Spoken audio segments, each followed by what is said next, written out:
కుదరదు కదా, ఏం చెయ్యాలి అన్నారు. దేవుడి కళ్యాణం చూడాలి. ఏమిటి లాభం? ఇప్పుడే చెప్తారు. దశపూర్వేషాం దశాపరేషాం మధ్వంశానాం మాతృవంశానాం.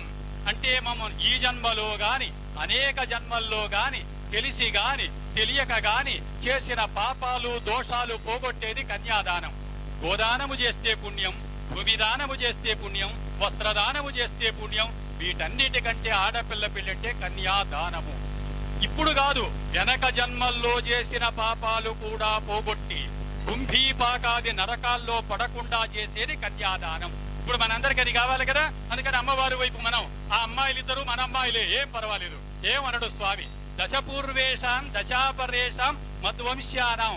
ఈ కన్యాదానం చేస్తే ఉపయోగం ఏమిటో, మనకంటే ముందు 10 తరాలు గతించిన పెద్దలు, రాబోయేటువంటి 10 తరాలు కొడుకులు మనవాళ్ళు, మనతో కలుపుకుంటే 21 తరముల వాళ్ళు